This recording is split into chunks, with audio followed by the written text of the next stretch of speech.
Hi everyone, welcome back after a few days. I hope you enjoyed the previous episodes and found them useful. Just a quick reminder that these videos cover only a snapshot of the full content available on Beehive and X, with links in the description below.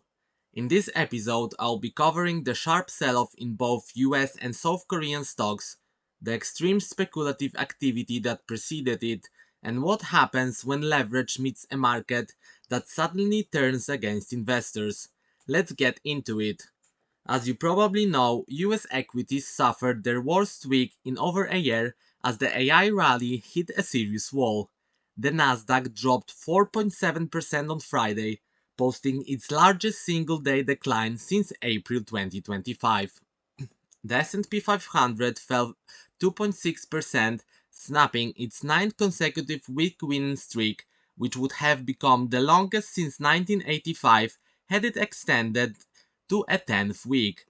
A stronger than expected jobs report, but only in the headlines, revived Federal Reserve rate hike expectations, while Broadcom's disappointing earnings forecast, growing questions over AI economics, and Meta's surprise equity rising announcement combined to trigger a broad and painful repricing of AI-related stocks.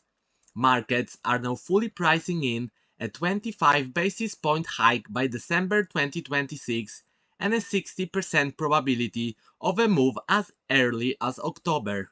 This sends 2-year Treasury yields over 10 basis points on the day and the US dollar to its best session in a few months.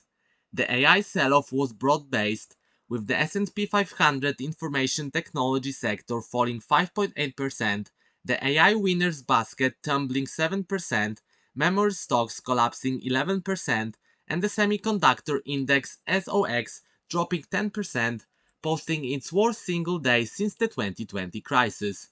If you have followed my previous posts and videos, you have probably seen that before the sell-off, market leverage has reached unprecedented levels.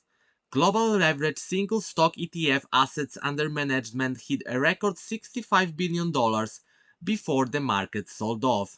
This figure doubled in a matter of weeks. Meanwhile, the 3 times leveraged long semiconductor ETF SOXL dumped 31% on Friday and minus 35% over the last two sessions.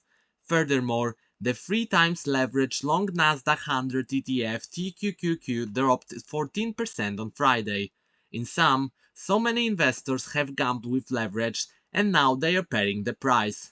Switching to commodities, WTI crude oil fell to $90 despite little progress in US-Iran peace talks, with the nations experiencing their worst clashes since the April ceasefire. Gold plunged back below its 200-day moving average by the largest margin since September 2023, erasing all its year-to-date gains, while Bitcoin fell below $60,000 for the first time since October 2024, reversing all its post-election gains.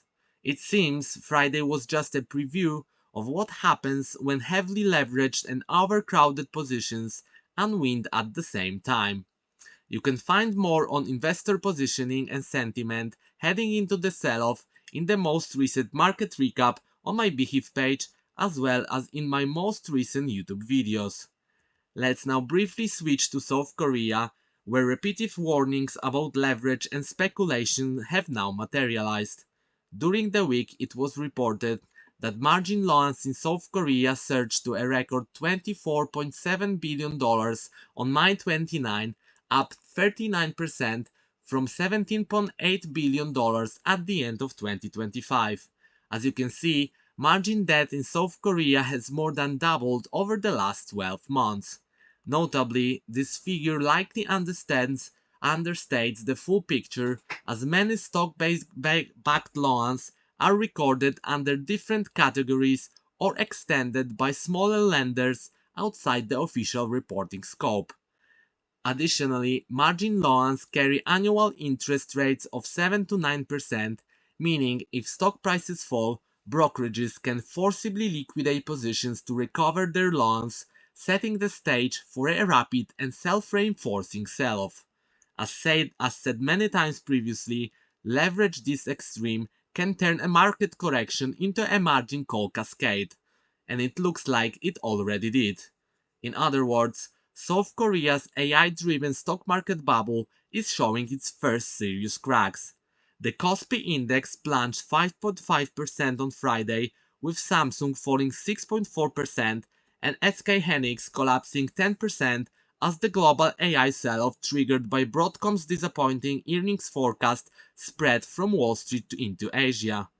Foreign investors compounded the sell-off, offloading $1.6 billion worth of Korean stocks in a single session, and bringing this week's total foreign outflows to more than $10 billion, while the Korean won weakened to its lowest level since March 2009. Foreign investors have now sold Kospi stocks every single day since May 6, the longest consecutive daily outflow streak on record. Year to date, foreign investors have sold $75 billion worth of Korean stocks, while domestic investors absorbed $65 billion of that selling, effectively acting as the buyer of last resort. Meanwhile, the percentage of Kospi members hitting 52-week lows has surged to 31%, the highest since late 2024, confirming that this sell-off is broad-based. Furthermore, Samsung and SK Hynix together account for 54% of the Kospi's total market weight, making the entire index structurally vulnerable to any slowdown in AI chip demand.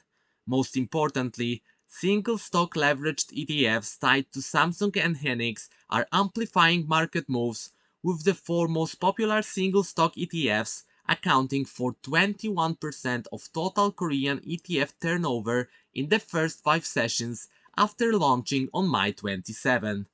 The consequences were immediate, with the 3 times leveraged long South Korea ETF KORU listed in the US dropping 42% in just one trading session. The fund has now more than halved in price in just 3 trading sessions. Let's see, but Monday's session in South Korea is setting up to be epic. Many retail and institutional investors never learn from their mistakes and continue to rush into hyped themes. What is even worse is their use of leverage. Warnings were clear and everywhere. Lastly, some investors had already rushed to protect themselves against a South Korean stock market decline before the sell-off arrived. Bearish put option contracts on the MSCI South Korea ETF EWY had surged to 80,000 outstanding contracts, the highest level in at least 12 months. These figures surged 500% over the last several weeks as concerns about the rally's sustainability grew. By comparison, bullish call option contracts rose to just 80,000 over the same period, to 400,000 contracts, near the highest level in a year. To put this into perspective, both put and call open interest stood at just 50,000 contracts each as recently as December 2025 and January 2026. Those who bought protection were rewarded on Friday, as EWY declined 14%, its largest single-day drop since the 2020 pandemic crash. That's it for this episode. More insights on global market developments are available in the most recent market recap on Beehive, and I highly recommend subscribing and going through it. Let me give you a quick walkthrough of what you can find there. When you open the Beehive website, you can browse the most recently published articles which are released every day. On Sundays, there is a market recap which is partially available to free subscribers, but the bulk of the content is available only to premium members. Similarly, every month I publish my portfolio performance review, where you can see how the portfolio has performed year to date, with comparisons to 2025 and 2024 also available. If you want more insight into how I structure my investment portfolio, you can open the investment portfolio tab at the top of the page. Everything is described there, including how the portfolio performed during the April 2025 sell-off and the most recent updates. Those who are subscribed as founding members and have access to this portfolio have been very happy with both the results and the thinking behind them. I think that's all for today. See you next week.